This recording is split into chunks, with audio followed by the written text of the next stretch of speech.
So the conversation that I had with Peter at Heartland Brewery when he did me the honor of coming to speak with me was twofold. I got two things out of it. The first was that I've been tremendously fortunate to be able to stumble into success on a bunch of projects and circumstances which later people told me they thought had been impossible. And the other was that if there was ever a group of people who are ready to go out and do the impossible, it's the people at PINC. So I'm hoping to share with you a few short anecdotes in which I experienced a bit of the impossible, and I hope that it will excite all of us to go out and do some of it ourselves. So the first time that this really happened to me was when I was a young man getting ready to go to university. And I was a bit strapped for cash, and in the United States, university is actually really expensive. And I was fortunate and unfortunate enough to get a scholarship. I won a writing competition. And I got a scholarship that paid for the entire first year, which sounds wonderful, except for the fact that it meant that I couldn't get any more money after that for anything else. So I scrimped and saved, and I figured that I could probably graduate in about 3 years if I really tried hard. And in fact, I made a spreadsheet of all the classes and how they went together, and I made a map and figured if I got every class I needed and took the maximum courses, and it sounded pretty crappy, but I thought maybe I can make it happen. So I went ahead and went into university thinking, okay, we're going to make it work somehow. And the first semester when I got there, I got all the courses that I liked, because that's what happens your first semester, and then after that you go to the back of the line. And when I arrived, I thought, I need someone with some power that can help me, get my tuition paid. So I went to the president's office.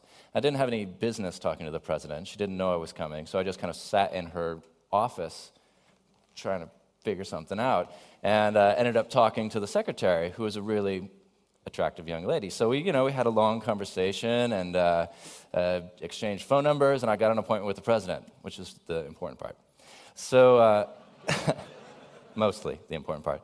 So I went in and walked into the president's office, and she didn't know why I was there, and I didn't know why I was there either, but I figured, well, we better talk about something she finds interesting. So I started asking her about university life, what it's like with the students, what the political situation was, and we had a great conversation for a half hour, after which she had not at all offered to pay for my entire tuition.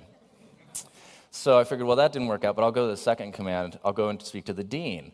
So I went and called the dean's office, and they said, well, why should we give you an appointment with the dean? And I said, well, I just talked to the president. That's why, So went and talked to the dean, and the dean didn't know why I was there, and I still didn't know why I was there, but I took lots of notes again, and this went on until I had spoken to the heads of all the colleges and the heads of all the departments of all the colleges, and then several of the star teachers. And at the end of this, I knew a whole lot about the university, which was great for me as a student, if I could continue to be a student. And I figured, well, this has been great, except for the fact that it hasn't done me any good, because I don't have any more money to do this. But at the very least, I can go ahead and package this up and, print it as a booklet and give it away to my fellow students. So that's what I did. I stole around to all the computer labs and printed lots of copies pretty illegally, and then went and snuck them into the student bookstore where people took copies. So they went out pretty well, and everyone seemed really happy with it. This was before the internet, so it was the only way that students had to find out about university life. And the next semester I came back, and of course I got none of the classes that I needed, and the ability to stay in university seemed pretty bleak. And my buddies were out having a beer before classes would begin, and I was sitting there, and I got a phone call. And it was the head of the mathematics department, who was a very stern man who had declined to be interviewed by me in the previous semester. And rather than being as stern and severe as he had been the first time I spoke with him, he seemed very contrite. And he said, I'm so pleased that I was able to get a hold of you, because I've noticed that many of my peers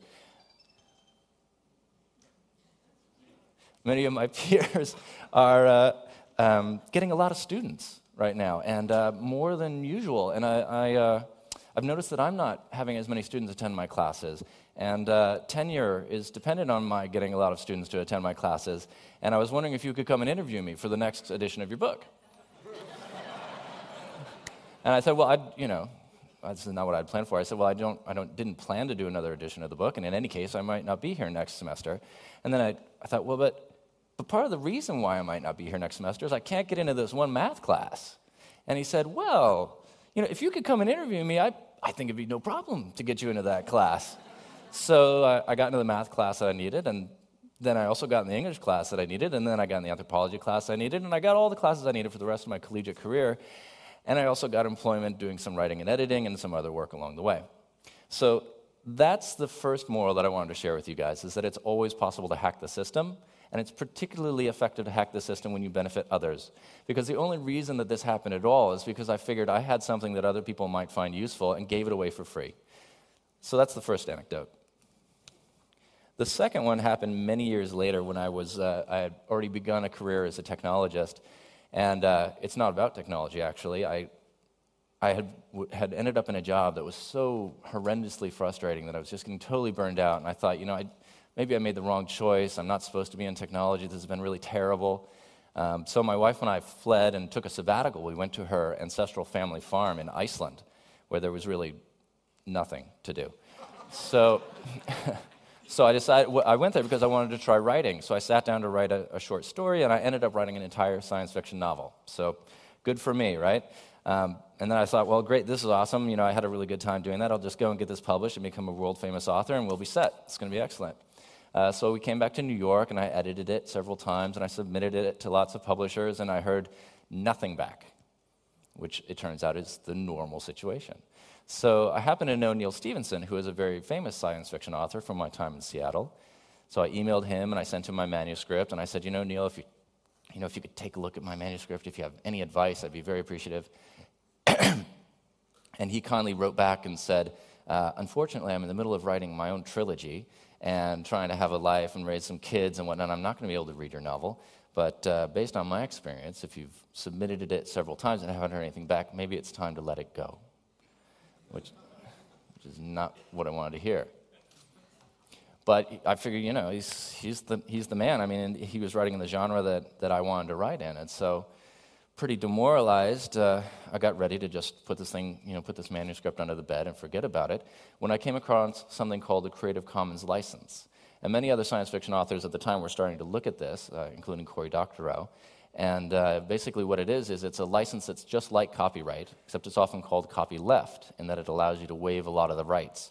So the particular license I used allowed anyone to do anything they wanted to the novel. They could rewrite it as an Ice Capades, or change all the characters to teddy bears, or even print thousands of copies and give them away. Whatever they want, as long as they didn't make any money, because if they made some money, they had to license it from me. I'm American. So I thought, well, that's clever, that's better than nothing. So I threw that on there and put the manuscript up on my website, and of course, nothing happened. Nobody read it. I got 6 hits initially, but it turned out it was Google.